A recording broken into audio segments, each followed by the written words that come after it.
بسم اللہ الرحمن الرحیم۔ معزز ناظرین، السلام علیکم and welcome to our channel voice of Muslims. معزز ناظرین، گزرنے والا سال رخصت ہونے کے ساتھ ہمیں یہ پیغام دے رہا ہے کہ یہ زندگی عارضی ہے، دنیا فانی ہے۔ اس کا ایک ایک لمحہ ہمارے لیے بہت ہی قیمتی ہے۔ کائنات کے یہ ماہ اور سال یوں ہی گزرتے رہیں گے، صبح و شام کی آمد ہوتی رہے گی اور ہم لمحہ با لمحہ موت کے قریب تر ہوتے رہیں گے۔ وائس آف مسلم کے معزز ناظرین، یہ زندگی اللہ تعالیٰ کی طرف سے عطا کردہ ایک نعمت ہے، اور اس نعمت سے ایک سال کم ہونے پر ہمیں خوش ہونے اور جشن منانے کی بجائے اپنے اپنے اعمال کا جائزہ لینا چاہیے کہ ہم نے گزشتہ سال نیکیوں سے اپنے دامن کو بھرا ہے یا پھر گناہوں کے بوجھ سے لدے ہوئے ہیں۔ آنے والا نیا سال ہمیں یہ سوچنے پر مجبور کرتا ہے کہ ہم نبی کریم صلی اللہ علیہ وآلہ وسلم کے فرمان کے تحت اپنے ماضی کا احتساب کریں کہ ہماری محدود زندگی سے ایک اور سال کی کمی ہو گئی ہے، اور دیکھتے ہی دیکھتے یہ عمر بھی تمام ہو جائے گی اور ہم شہر خاموشاں کی طرف کوچ کر جائیں گے اور ہمیشہ ہمیشہ کے لیے قصہ پرھاin بن جائیں گے۔ ماضی کے احتساب کے ساتھ ساتھ ہم آنے والے کل کے لیے ٹھوس منصوبہ بندی کریں اور فرصت کے لمحات میں غور کریں کہ یہ دنیا جو ہزاروں سالوں سے قائم ہے، اب تک ہزاروں کروڑوں اربوں لوگ اس کرۂ ارض پر آئے اور اپنی اپنی قائم زندگی گزار کر رخصت ہو گئے، اور کسی دن ہماری زندگی کی بھی شام ہو جائے گی اور ہم اس دنیا کو خیر و باد کہہ کر ملک عدم چلے جائیں گے۔ دنیا چھوڑنے والے بہت سے ایسے عامل و جابر لوگ ہیں جو اپنے اعمال بد اور قتل و غارت کی وجہ سے آج بھی نشان عبرت بنے ہوئے ہیں، اور دنیا مسلسل ان پر لعنت و ملامت کر رہی ہے، جبکہ کچھ ایسے خوش نصیب لوگ بھی موجود ہیں جن کا ایک ایک لمحہ اللہ کی یاد کرنے میں لگا رہا۔ بندے ان سے خوش رہے، ہمسائے، والدین، رشتہ دار سب ان سے خوش رہے۔ آج ہم میں سے جو بھی یہ ویڈیو دیکھ رہا ہے وہ سب سے پہلے اپنے اللہ کا شکر ادا کرے کہ اللہ کریم نے ان کو موقع دیا ہے کہ اپنی زندگی کا احتساب کر لے۔ ہمیں اس موقع سے فائدہ اٹھانا چاہیے۔ نئے سال کا پہلا مہینہ شروع ہونے کو ہے۔ اس مہینے میں ہمیں چاہیے کہ اپنے اللہ کو منا لیں۔ علماء کرام کا کہنا ہے کہ نئے سال شروع ہونے والے سال کا آغاز انسان جس طریقے سے کرتا ہے، پھر اس کا بقیہ سال بھی ایسے ہی گزرتا ہے۔ اگر آج ہم میں سے بہت سارے لوگ پریشان ہیں، بیمار ہیں، کچھ لوگ روزی کی وجہ سے پریشان ہیں، اور کچھ والدین اپنی اولاد کی نافرمانی کی وجہ سے پریشان ہیں، اور کچھ لوگ اپنے گھریلو حالات کی وجہ سے ہر وقت پریشان رہتے ہیں، کچھ سوچا ہے کہ ہم پر یہ پریشانیاں جن کی کوئی اہمیت ہی نہیں ہوتی کیوں نازل ہوتی ہیں؟ وہ اس وجہ سے نازل ہوتی ہیں کہ ہمارے گھروں میں نماز اور ذکر الہی کا اہتمام نہیں کیا جاتا۔ پیارے دوستو، نیا سال شروع ہونے کو ہے۔ اس سال کے پہلے مہینے میں آپ کو ایسا عمل بتا رہے ہیں کہ اگر آپ اس عمل کو کریں گے تو انشاءاللہ آپ کے حالات مزید بہتر سے بہتر ہو جائیں گے۔ بہت سارے بھائی پریشان ہیں بیماری، نافرمانیوں کی وجہ سے۔ ان سب سے ہماری گزارش ہے کہ اس عمل کو جاری رکھیں تو اللہ تبارک و تعالیٰ آپ کی ہر قسم کی پریشانی اور مصیبت کو ختم کر دیں گے۔ بہت ساری بہنیں اپنی روزی کی کشادگی کے لیے بار بار ریکویسٹ کرتی ہیں۔ میری سب سے پہلے تو ان سے گزارش یہی ہے کہ آپ جس حال میں بھی ہیں اللہ کا شکر ادا کریں۔ ہم اپنے سے نیچے کے لوگوں کو دیکھیں۔ اگر ہم اپنے ملک کی معاشری حالات کا جائزہ لیں تو صورتحال ابھی ناگفتگا اور بے حال نظر آئے گی، اور اس کا اندازہ ہم اپنے ارد گرد کے ماحول کو دیکھ کر بخوبی لگا سکتے ہیں۔ ابھی بھی لوگ غربت اور افلاس کی زندگی گزار رہے ہیں۔ دسمبر اور جنوری کی سرد راتوں میں اتنے بے سہارا لوگ فٹ پاتھ پر زندگی گزارنے پر مجبور ہیں۔ پھٹے پرانے کپڑوں میں ہڈیوں کے اندر سرایت کر دینے والی سردی کا مقابلہ کرتے ہیں۔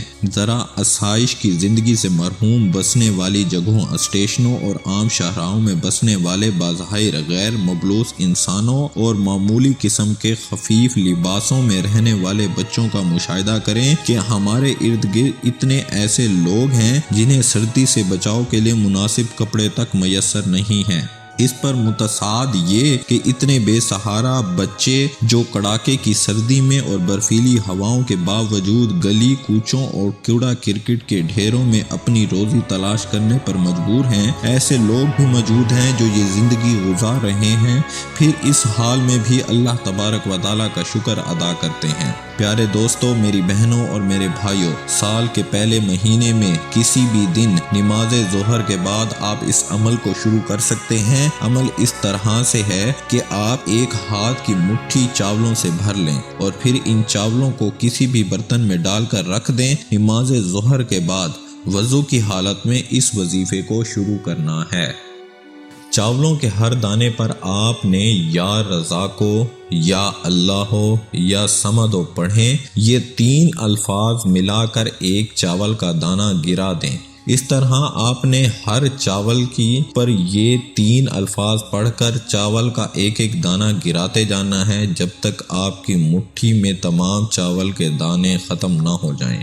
انہیں ختم کرنے کے بعد آپ ان چاولوں کو یا تو نہر میں یا قبرستان میں پھینک دیں۔ اللہ پاک کی کتنی بھوکی پیاسی مخلوق ہے جو اس کے کھانے کا انتظار کرتی ہوں گی۔ ان میں سے جو مخلوق عام آنکھ سے بھی نظر نہیں آتی، وہ بھوکے کیڑے مکوڑے ان کو کھائیں گے تو آپ کی جو بھی حاجت ہے اس کے لیے اپنے اللہ سے دعا کریں گے کہ یا اللہ، یہ جو بندہ ہے یا بندی ہے، اس کو ہم نہیں جانتے، آج آپ کے اس بندے یا بندی کی وجہ سے ہمارا پیٹ بھرا ہے، تو اس کی جو بھی حاجت ہے وہ پوری فرما دے۔ انشاءاللہ آپ دیکھیں گے کہ آپ کی روزی کا مسئلہ ہے تو پورا سال آپ کو بے تحاشہ رزق ملتا رہے گا۔ اگر کوئی بیماری یا کوئی پریشانی ہے تو وہ بھی ختم ہو جائے گی۔ کوئی بھی انسان جب یہ عمل کر رہا ہو تو اپنے گناہوں کو مت دیکھیں کہ میں کتنا بڑا گناہ گار ہوں، یہ عمل کروں، مجھ سے تو اللہ پہلے سے ناراض ہیں، کیا معلوم وہ میری دعا یا میری حاجت پوری کرتے ہیں یا نہیں کرتے۔ اللہ تو اپنے بندے سے بہت ہی جلد راضی ہو جاتے ہیں۔ نیا سال ہے، جو گناہ ہوئے ان پر توبہ کریں اور اللہ کو منا لیں، اللہ پاک بہت ہی جلد مان جاتے ہیں۔ آپ نے یہ واقعہ تو سنا ہوگا کہ بنی اسرائیل کا ایک نوجوان تھا، بڑا نافرمان تھا، شہر والوں نے اس کا بائیکاٹ کر دیا، اس کو شہر سے نکال دیا، وہ ویرانے میں چلا گیا۔ کسی کو راہ راست پر لانے کا یہ طریقہ نہیں کہ اس کے ویرانے میں بھیج دیا جائے، اس کا بائیکاٹ کر دیا جائے، بلکہ اس سے محبت کی جائے، اس کے حق میں دعا کی جائے، اس کو سمجھایا جائے۔ تو خیر انہوں نے اسے نکال دیا، وہ ایک ویرانے میں چلا گیا، وہاں کوئی آنے والا نہیں، کوئی جانے والا نہیں۔ حالات کی تنگی کی وجہ سے وہ بیمار ہو گیا۔ جب وہ بیمار ہوا تو کھانے کو کچھ نہیں، پینے کو کچھ نہیں، موت کے اثرات نظر آنا شروع ہوئے، مرتے دم تک توبہ نہیں کی، اکڑتا رہا۔ جب موت کے اثرات نظر آئے تو اب کہنے لگا، اے اللہ، میری زندگی تیری نافرمانی میں گزر گئی، اب موت دیکھ رہا ہوں، لیکن مجھے بتا، مجھے عذاب دینے سے تیرا ملک زیادہ ہو جائے گا اور مجھے معاف کرنے سے تیرا ملک تھوڑا ہو جائے گا؟ اے میرے رب، اگر مجھے پتا ہوتا کہ مجھے عذاب دے گا تو تیرا ملک بڑھ جائے گا اور مجھے معاف کر دے گا، تیرے ملک گھٹ جائے گا، تو میں تجھ سے کبھی بخشش نہ مانگتا۔ مجھے پتا ہے کہ مجھے عذاب دے تو تیرے ملک میں زیادتی نہیں، اور مجھے معاف کرے تو تیرے ملک میں کمی نہیں۔ یہ دیکھ لے، میں نافرمان ہوں، بڑی ذلت سے مر رہا ہوں، میرا کوئی سنگی نہیں، میرا کوئی ساتھی نہیں، سب نے مجھے چھوڑ دیا، میرے سارے سہارے ٹوٹ گئے، اب تو مجھے نہ چھوڑ، مجھے معاف کر دے، مجھے معاف کر دے۔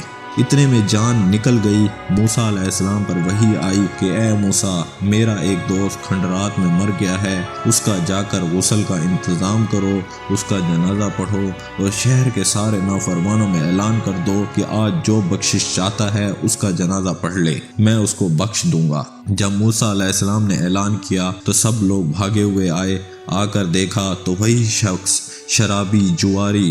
انہوں نے کہا کہ موسیٰ، آپ کیا کہتے ہیں؟ یہ تو وہی ہے جسے ہم نے نکال دیا تھا، اور آپ کا رب کہتا ہے کہ جو بخشش چاہتا ہے اس کا جنازہ پڑھ لے۔ اللہ پاک کی بارگاہ میں جب عرض کی تو اللہ پاک نے فرمایا، یہ بھی سچے ہیں اور میں بھی سچا ہوں، یہ ایسا ہی تھا جیسے یہ لوگ بتا رہے ہیں، لیکن جب یہ مرنے لگا تو میں نے اس کو دیکھا ذلیل ہو کر مر رہا ہے، فقیر ہو کر مر رہا ہے، تنہا ہو کر مر رہا ہے، کوئی دوست نہیں، کوئی رشتہ دار نہیں۔ ایسی بے بسی میں جب اس نے مجھے پکارا، اے اللہ سب نے مجھے چھوڑ دیا، تو میری رحمت اور میری محبت کو جوش آیا، میری غیرت کو جوش آیا، اور جب سب چھوڑ کر چلے گئے تو میں اپنے بندے کو نہ چھوڑ سکا۔ اے موسیٰ وہ کم ظرف نکلا، صرف اپنی ہی بخشش مانگی، میری غیرت کی قسم آج پوری انسانیت کی بخشش مانگتا تو میں سب کو معاف کر دیتا۔ پیارے دوستو، آپ اس عمل کو جاری رکھیں اور اللہ پاک سے اپنے گناہوں کی معافی مانگیں کہ اے اللہ پاک ہمارے گناہ معاف فرما دے۔ آمین ثم آمین۔